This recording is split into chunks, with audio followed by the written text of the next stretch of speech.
Titans on the beat.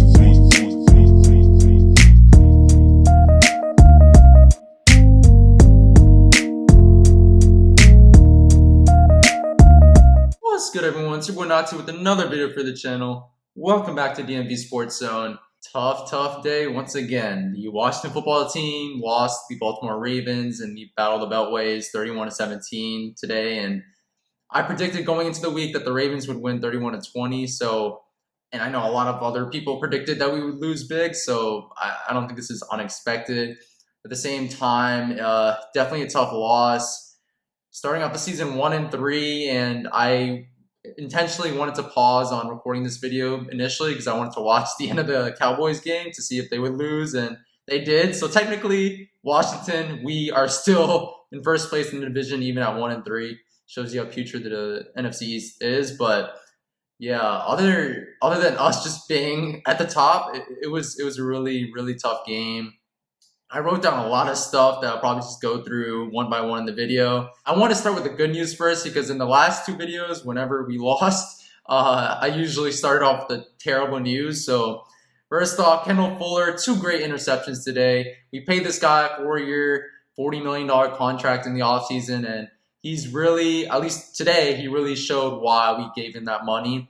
He had a nice break on the ball in the first interception, and the second interception was a good defensive line sort of pressure on RG3 because he was actually in the game at one point towards the end. But Kendall Fuller ended up picking off the pass. It was a great catch. So he had a really good game and was one of the few defenders who had a really good game today.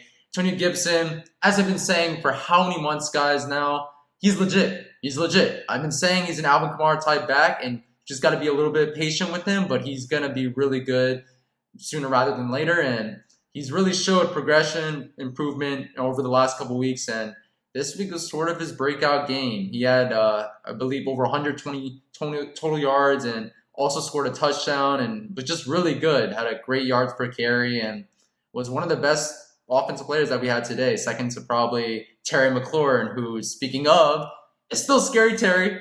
He had 10 catches for 118 receiving yards today. Was just all over the field, was always open. This guy, I know a lot of people who watch this video probably play fantasy and stuff, but he's matchup proof, man. He can give you points, give you yardage, give you anything you want, despite the matchup, despite how tough it is. And I mean, I think he's a top 10 receiver at this point. I know many of y'all agree, many of y'all maybe won't, but I think he's a top 10 receiver. He's just that good. He's all over the place on the field. And if Dwayne Haskins could feed him more, man, we could get closer in these games and maybe give the better teams a run for their money. But speaking of Haskins, he had an all right statistical game. I know he threw for over 300 yards, which is actually the first time in his career. So congrats to him. He also scored a rushing touchdown. But the stats, in my opinion, are a little bit of fool's gold. He had 44 passing attempts for just 280 yards before that good long pass towards the end of the game to Terry McLaurin. And he was doing a lot of dinking and dunking, which is good, I guess, for a young quarterback who's just getting to the swing of things. But at the same time, once again, those stats, if you're throwing 44 times in a game and you only put up 260, 270 yards, that shows that you're pretty much just throwing short throws. And I get that Scott Turner sort of did that on purpose, schemed out those plays just to help his young quarterback. But at the same time, I still feel like Haskins can improve. He didn't have a bad game by any stretch, but he had there were places where he could improve. And in one aspect was just passes to the flat because he missed a couple of guys. I know he missed J.D. McKissick early in the first half, and just wide open guys just missed him. And I think he can improve on that.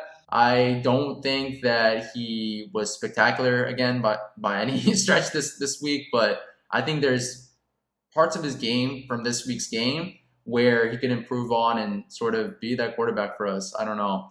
I think it's too early to say he will be that future franchise quarterback for us, but I think he showed us a lot that the coaching staff could use in the next couple games. So Ron Rivera was coaching despite the intense cancer treatment that he had throughout the week, and kudos to him, man. This guy is tough during the whole pandemic. Also, suffering from cancer, he was still able to coach the team. And I know we saw him during the game sitting down on the bench a couple of times just because he was just so exhausted, so fatigued, but just stuck with it and coached, right? And that's all you can ask for from Ron Rivera.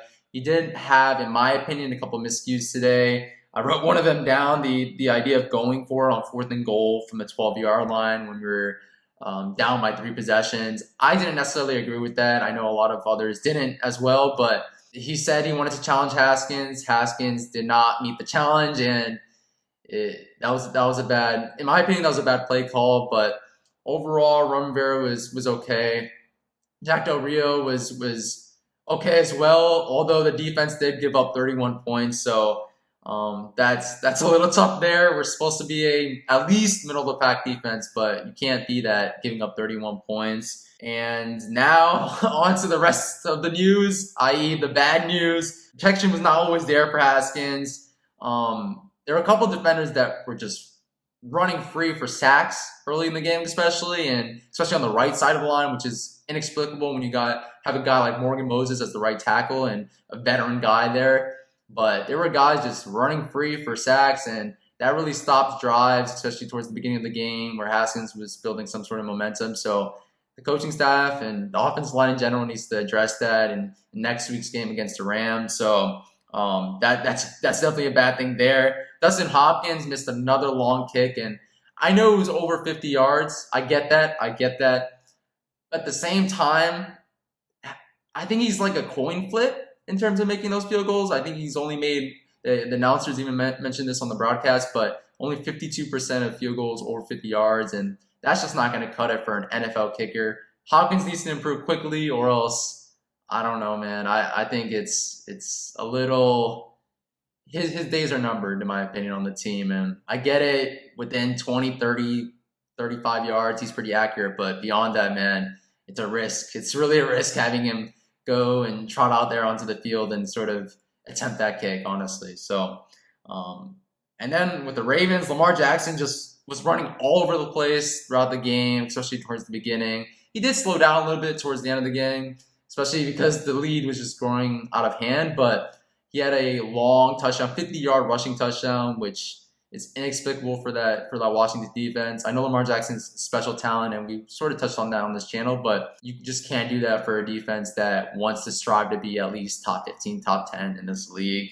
Landon Collins was missing tackles again.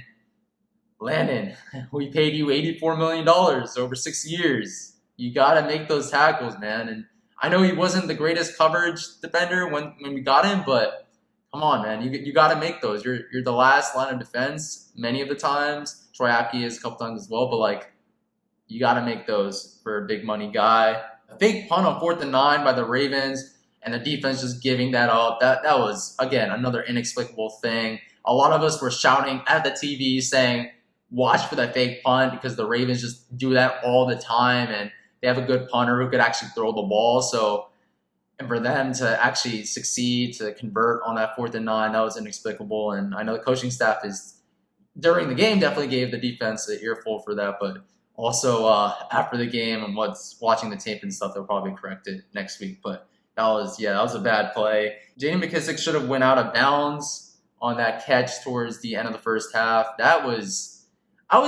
I know a lot of people are not talking about it right now, but that was a big play. He pretty much went inbounds. He stayed inbounds, and that ran out the clock, and that ultimately led us to just kicking a field goal at the end of the first half. So, yeah, if he just went out of bounds, maybe you run a couple plays, maybe have at least an attempt in the end zone, right? An attempt for a touchdown, but obviously that did not happen. So that was a big play in the first half.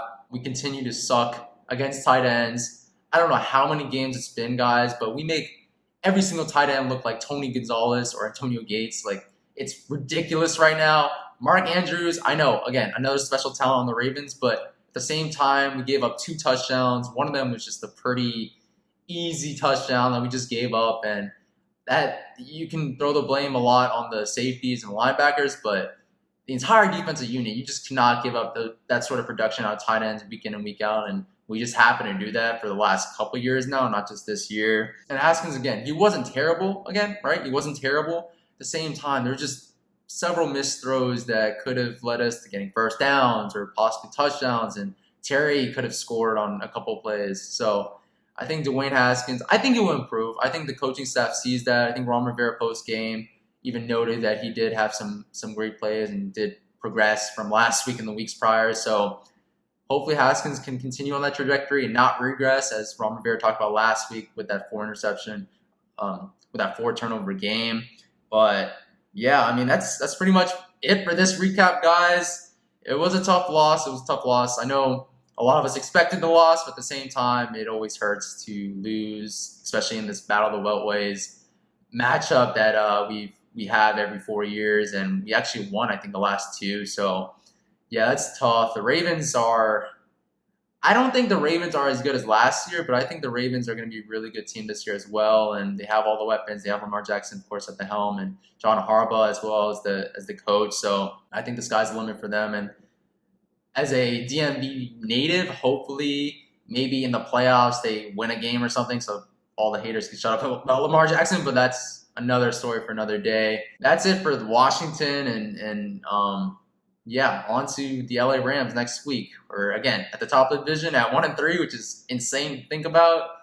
But on to the LA Rams. That's another tough test. Not as tough as the Ravens, but could give us a similar fight to the Browns last week. So another tough test. But thank you guys again so much for watching.